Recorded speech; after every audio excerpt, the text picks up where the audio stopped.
अनपढ़ बहू और वकील सास की कहानी। प्रेम सुख। देखो माधुरी, वकील तुम कोर्ट के अंदर हो, यहाँ घर पर नहीं। माधुरी और आप भी जज कोर्ट के अंदर है, यहाँ घर पर नहीं। इस घर में मैं ही वकील हूँ और मैं ही जज। प्रेम सुख, तुमसे बात करना ही बेकार है। इतने में उन दोनों का बेटा वरुण वहां पर आ जाता है और उन दोनों को लड़ाई करता देख चुपचाप सोफे पर बैठ जाता है।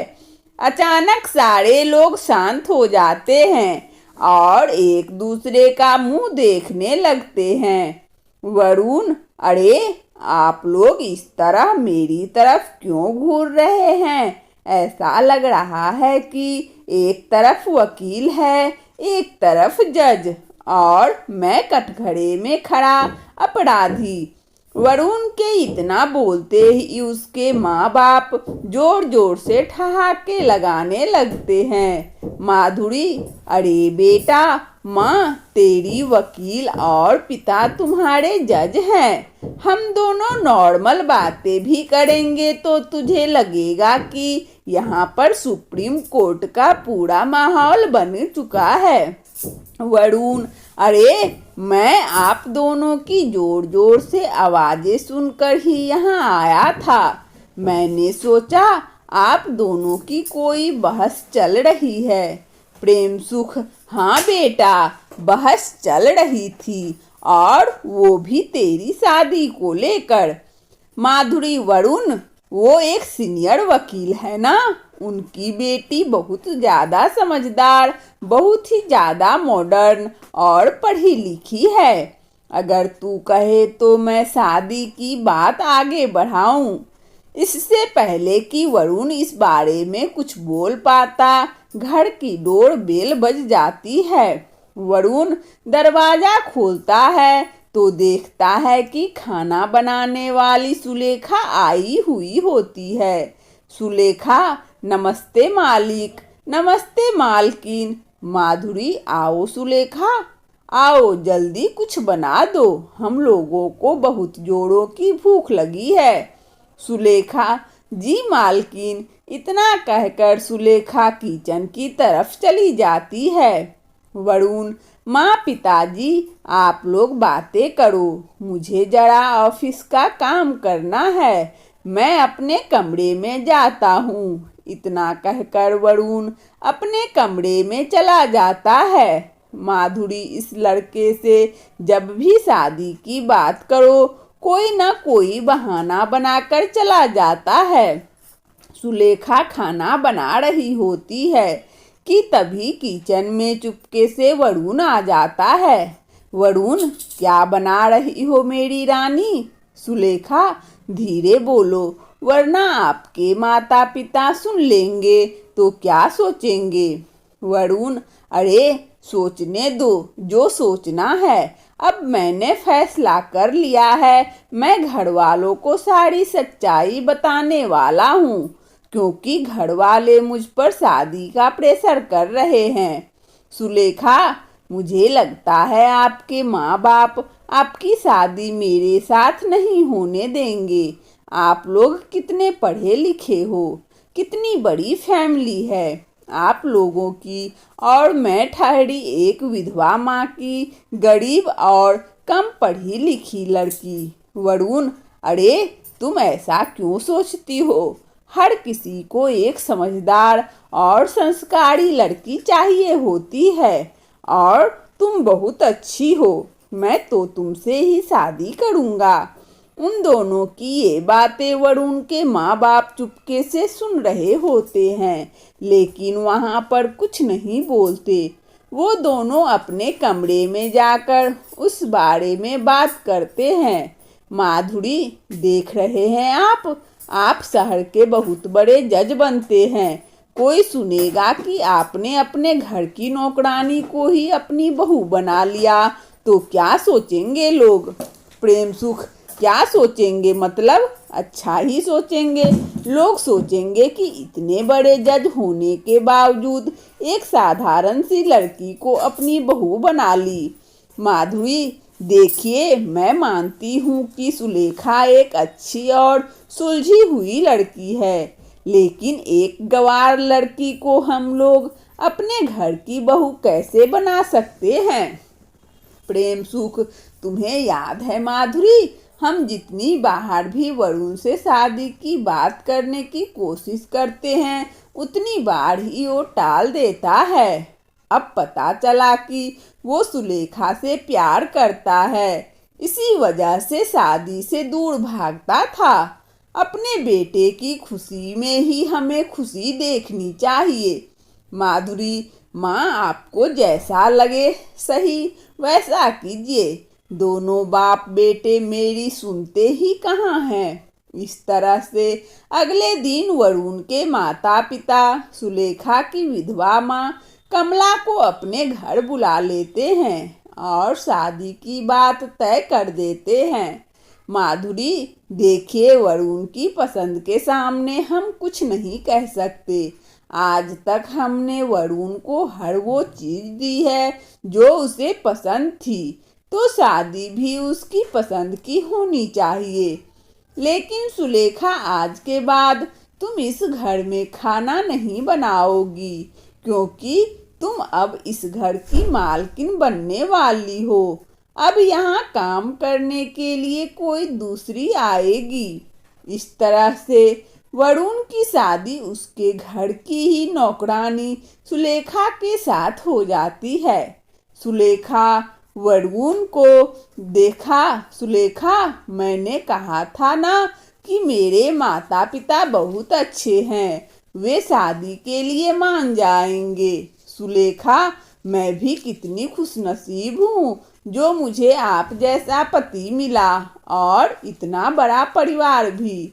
सुलेखा की सास चुपके चुपके उन दोनों की बातें सुनती है। माधुरी, हाँ हाँ, तू तो खुशनसीब होगी ही बहू। एक अनपढ़ बहू होने के बावजूद इतना अमीर और बड़ा परिवार मिल गया। लेकिन अब मुझे सोसाइटी वालों की नज़रों से खुद को बचाते हुए निकालना पड़ेगा, वरना लोग मुझे नौकरानी की सास कहकर चिढ़ाएंगे। माधुरी अपने पति के साथ कार में बैठकर कोर्ट चली जाती है।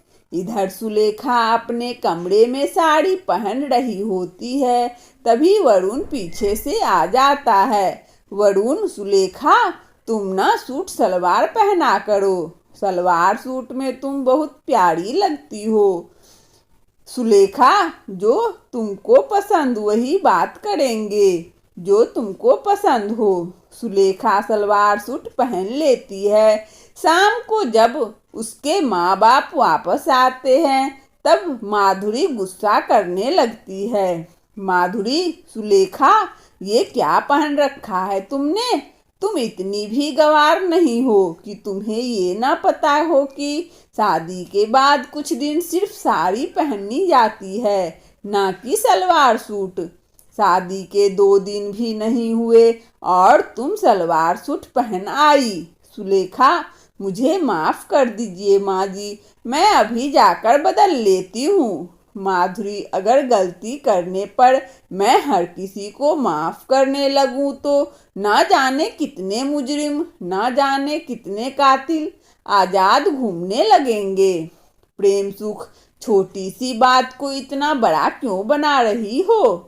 माधुरी, कोई बात छोटी या बड़ी नहीं होती, हर बात छोटी होती है और हर बात बड़ी भी होती है। हम जिस सोसाइटी में रहते हैं उस सोसाइटी में शादी के तुरंत बाद साड़ी नहीं पहनी जाती है। सुलेखा साड़ी पहन लेती है। वरुण सुलेखा से माफ़ी मांगता है क्योंकि उसकी वजह से उसे ये सब सुनना पड़ा। वरुण, माफ़ करना सुलेखा, मेरी वजह से तुम्हें ये सब सुनना पड़ा। तुमने माँ को बताया क्यों नहीं कि मेरे कहने पर तुमने ड्रेस बदली थी?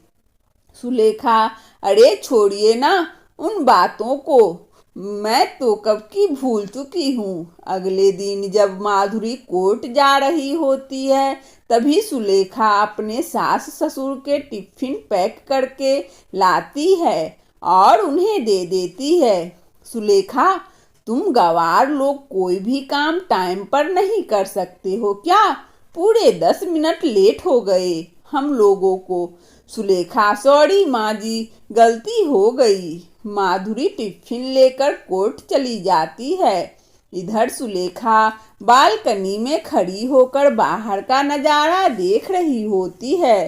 तभी उसकी नजर एक बच्चे पर जाती है जो सड़क पर खेल रहा होता है और तभी सामने से एक ट्रक बहुत ही तेज गति के साथ आ रहा होता है। सुलेखा चिल्लाती रहती है लेकिन कोई नहीं सुनता। कोई बच्चे को बचाओ।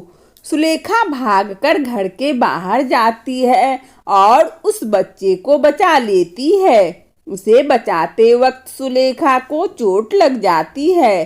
पूरा मोहल्ला घर के बाहर आ जाता है और जोर जोर से चिल्लाकर उस ट्रक वाले को रोकने की कोशिश करता है, पर वो नहीं रुकता और भाग जाता है। पड़ोसी, क्या बात है बिटिया रानी, तुम तो अपने सास ससुर से ज्यादा हिम्मत वाली निकली।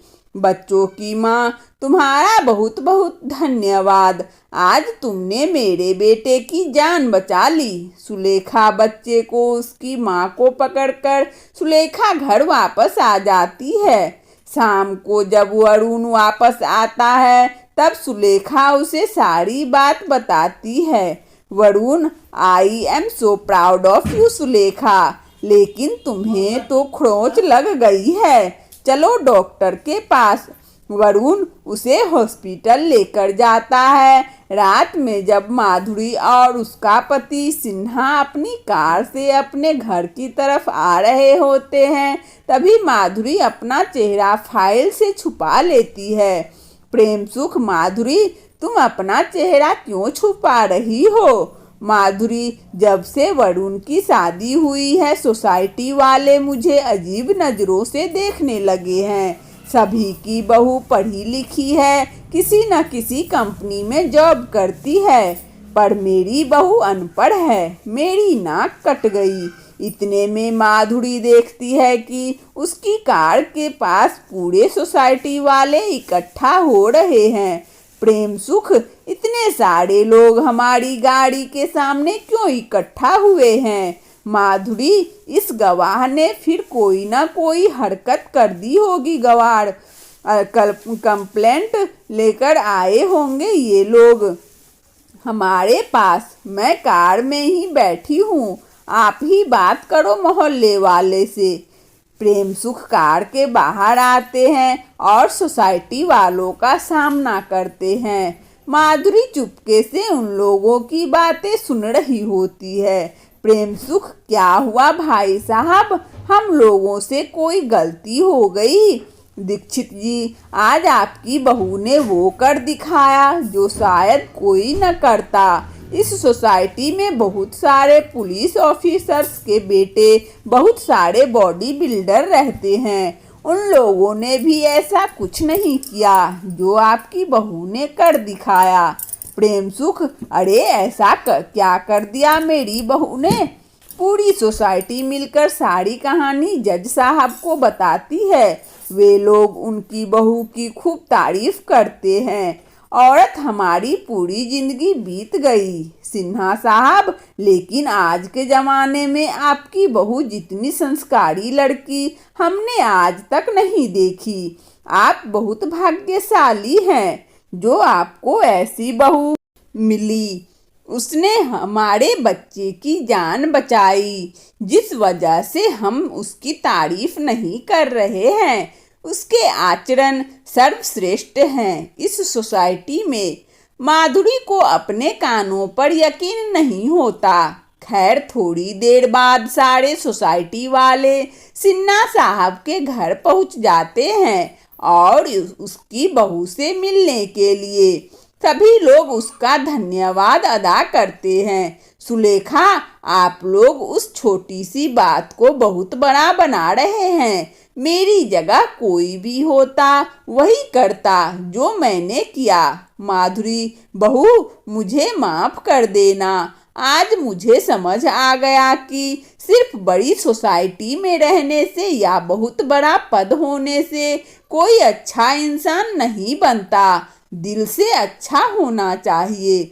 उस दिन से माधुरी, वरुण और उसके ससुर प्रेम सुख सिन्हा को अपनी बहू पर बहुत गर्व होने लगता है। उस दिन के बाद से सुलेखा को घर में और सोसाइटी में बहुत इज्जत मिलने लगती है। सभी लोग खुशी खुशी रहने लगते हैं। वंदना स्टोरी चैनल में इस कहानी को सुनने के लिए आप सभी श्रोताओं को बहुत बहुत धन्यवाद। यदि हमारा कहानी अच्छा लगा हो तो कृपया लाइक और सब्सक्राइब अवश्य करें ताकि नोटिफिकेशन सबसे पहले आपको मिले। धन्यवाद।